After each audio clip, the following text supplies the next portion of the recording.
എന്താണ് വിശേഷം? ഇന്ന് ഞാനൊരു പൊരിച്ച കോഴിൻ്റെ ബിരിയാണി ആയിട്ടാണ് വന്നിരിക്കുന്നത്. അതിൻ്റെ റെസിപ്പി എന്താണെന്ന് നമുക്ക് നോക്കാം.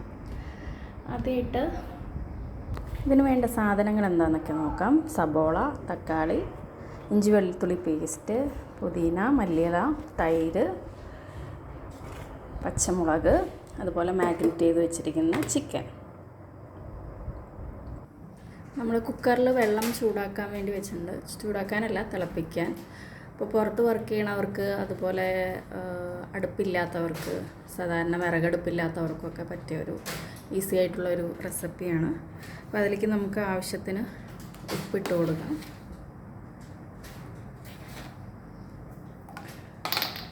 പിന്നെ ഗ്രാമ്പു,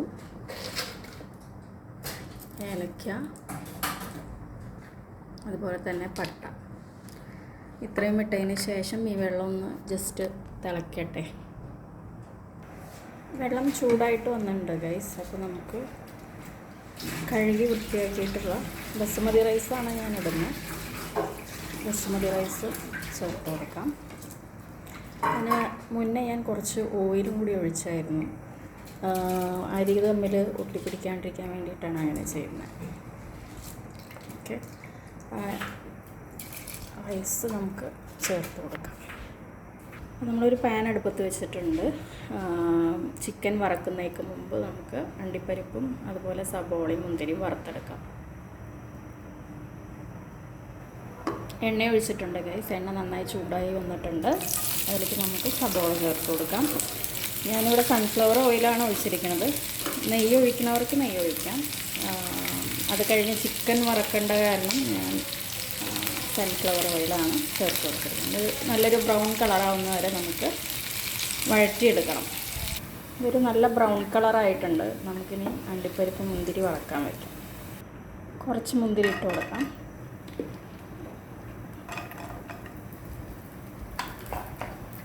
അണ്ടിപ്പരിപ്പ് ഇതൊന്ന് വറുത്തെടുക്കണം.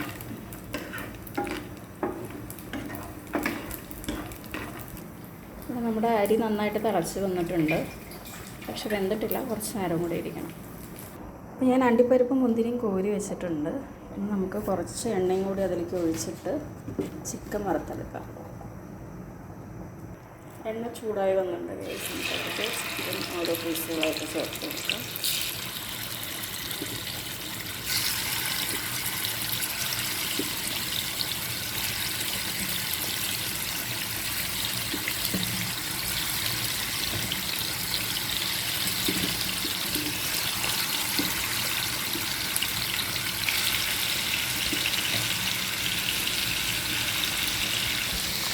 അരി കണ്ടത് നന്നായിട്ട് വെന്ത് വന്നിട്ടുണ്ട്. അപ്പോൾ നമുക്കിത് വറുക്കാൻ വയ്ക്കാം.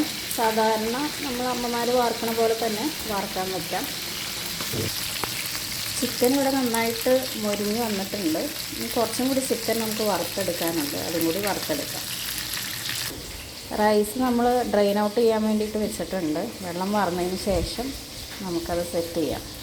ചിക്കൻ അവിടെ കിടന്ന് വേവട്ടെ. നമുക്കൊന്ന് ടേസ്റ്റ് നോക്കാം.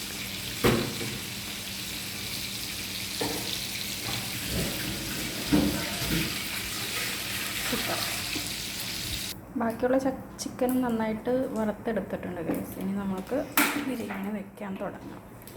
അതാണ് ഞങ്ങളുടെ ബിരിയാണി വെക്കുന്ന പാത്രം, നോൺ സ്റ്റിക്കിൻ്റെ. ചിക്കൻ വറുത്ത ഓയിൽ നമുക്കതിലേക്ക് ചേർത്ത് കൊടുക്കാം. മസാലകളൊന്നും ഇല്ലെങ്കിൽ കുഴപ്പമില്ല, എണ്ണ മാത്രം ഒഴിച്ച്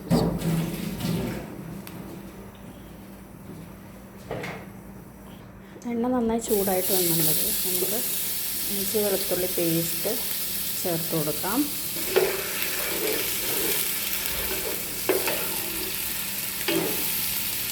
ഇഞ്ചി വെളുത്തുള്ളി പേസ്റ്റിൻ്റെ പച്ചമണം നന്നായിട്ട് മാറണ വരെ വഴറ്റി കൊടുക്കണം. അതിന് ശേഷം നമുക്ക് സബോള ചേർക്കാം.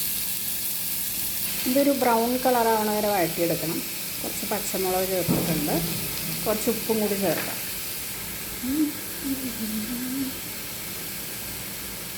സബോള നന്നായി വഴറ്റി കൊടുക്കുന്നുണ്ട്. ബ്രൗൺ കളറാവട്ടെ. അതിൻ്റെ പച്ചമുളക് പോയി ഒന്ന് ബ്രൗൺ കളറാവട്ടെ. പൊരിച്ച കോഴിയുടെ ബിരിയാണി ആയതുകൊണ്ട് ഇത് നന്നായിട്ട് സബോള നന്നായിട്ട് മൊരിഞ്ഞ് വരേണ്ടതുണ്ട്. എന്നിട്ട് നമുക്കിതിലേക്ക് പൊടികൾ ചേർക്കാം, എന്നാലാണ് ടേസ്റ്റ് ഉണ്ടാവുള്ളൂ. ഇനി പൊടികൾ ചേർക്കാം. മുളക് പൊടി ഞാൻ കുറച്ചേ ചേർക്കണുള്ളൂ. നേരത്തെ നമ്മൾ ചിക്കനിൽ ചേർത്തിട്ടുണ്ടായിരുന്നു. മുളക് പൊടി, കുറച്ച് മഞ്ഞൾപ്പൊടി, മല്ലിപ്പൊടി 2 ടീസ്പൂൺ ചേർക്കണം. എപ്പോഴും ചിക്കനൊക്കെ ടേസ്റ്റ് വരുന്നത് മല്ലിപ്പൊടിയാണ്. കുറച്ച് ഗരം മസാലപ്പൊടിയും കൂടി ചേർത്ത് കൊടുക്കുന്നുണ്ട്. തീ നന്നായിട്ട് സിമ്മിൽ വയ്ക്കണം, ഗ്യാസ് നന്നായിട്ട് സിമ്മിൽ വയ്ക്കണം, അല്ലെങ്കിൽ പൊടികളൊക്കെ കരിഞ്ഞു പോകും. അതും കൂടി ഇട്ടൊന്ന് പൊടികളുടെ പച്ചമണം മാറണ വരുന്ന വഴറ്റിക്കണം. പൊടികളുടെ പച്ചമണം നന്നായിട്ട് മാറി വന്നിട്ട് നമുക്കതിലേക്ക് തക്കാളി ചേർത്ത് കൊടുക്കാം. തീ കൂട്ടി വെച്ചിട്ടുണ്ട്. നമുക്ക് കുറച്ച് ഉപ്പും കൂടി ചേർത്ത് കൊടുത്ത് നന്നായി വേവട്ടെ. തക്കാളി നന്നായിട്ട് വെന്തുടഞ്ഞ് സോഫ്റ്റായിട്ട് വരും. അപ്പോൾ തക്കാളി നന്നായിട്ട് കുക്ക് ചെയ്ത് സോഫ്റ്റായി വന്നിട്ടുണ്ട്. നമുക്കിനി ബിരിയാണിയുടെ മെയിൻ ഇൻഗ്രീഡിയൻസ് ചേർക്കാം.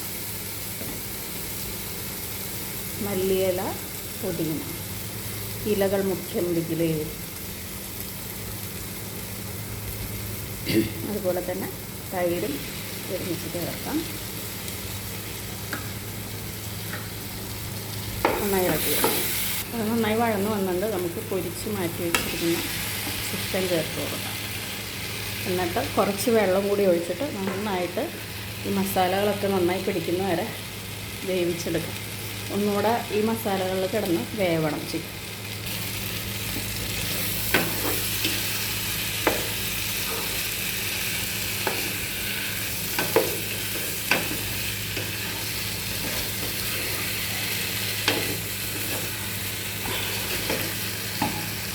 ചിക്കൻ നന്നായിട്ട് മൊരിഞ്ഞ് അതൊക്കെ മസാലകളൊക്കെ നന്നായി പിടിച്ച് വന്നിട്ടുണ്ട്. അപ്പോൾ ഞാൻ 1 ഗ്ലാസ് വെള്ളം കൂടി ചേർത്ത് മസാലകൾ ഒന്നുകൂടി മിക്സ് ചെയ്യാൻ വേണ്ടിയിട്ട് വയ്ക്കുവാണ്. അപ്പോൾ ഗൈസ്, നമ്മുടെ ചിക്കൻ സെറ്റായി വന്നിട്ടുണ്ട്. ഇനി നമുക്കിത് ദമ്മിലിടാം. 2 ലെയറായിട്ടാണ് ദമ്മിലിടാൻ വേണ്ടിയിട്ട് പോകുന്നത്. നമ്മുടെ ഗ്യാസിൻ്റെ ഭാഗത്ത് സ്പേസ് ഇല്ലാത്തതിനോട് ഞാനിപ്പോൾ ഇങ്ങോട്ട് മാറ്റി വെച്ചിട്ട് ദമ്മിലിടുന്നത്. നമ്മുടെ റൈസൊക്കെ നല്ല സൂപ്പറായിട്ട് വെന്ത് വന്നിട്ടുണ്ട്. 1 ലെയർ കംപ്ലീറ്റ് ആയിട്ടുണ്ട്. ഇനി നമുക്ക് നേരത്തെ വറുത്ത് മാറ്റി വെച്ചിരിക്കുന്ന അണ്ടിപ്പരിപ്പ്, മുന്തിരി, സബോള വറുത്തത് അതിന് മുകളിൽ കൂടെ ഇട്ട് കൊടുക്കാം. അതുപോലെ 1 സ്പൂണോ 1/2 സ്പൂണോ നെയ്യ് ഇഷ്ടമുള്ളവർ ഇഷ്ടത്തിനനുസരിച്ച് ചേർക്കാം. ഒന്ന് തൂക്കിക്കൊടുക്കുന്നുണ്ട്. ഇനി അടുത്ത ലെയർ ഞാൻ സെറ്റാക്കുന്നുണ്ട് ഗൈസ്. സോ അടുത്ത ലെയറും കൂടി സെറ്റായിട്ടുണ്ട്. ഇതാണ് ലാസ്റ്റ് ലുക്ക് വരുന്നത്. ഇനി ഇത് നമുക്ക് ഒരു 2 മിനിറ്റ് ലോ ഫ്ലെയിമിലിട്ടിട്ട് ഒന്ന് കുക്ക് ചെയ്തെടുക്കണം. അപ്പോഴാണ് അടിയത്തെ ബിരിയാണിയുടെ ചിക്കൻ്റെ മണമൊക്കെ മുകളിലേക്ക് വരുള്ളൂ. അപ്പോൾ നമുക്ക് അത് ചെയ്യാം. സോ നമ്മുടെ ബിരിയാണി ഇവിടെ റെഡിയായി വന്നിട്ടുണ്ട്. അപ്പോൾ വീഡിയോ ഇഷ്ടപ്പെട്ടാൽ ലൈക്ക് ചെയ്യുക, ഷെയർ ചെയ്യുക, സബ്സ്ക്രൈബ് ചെയ്യുക. Thank you.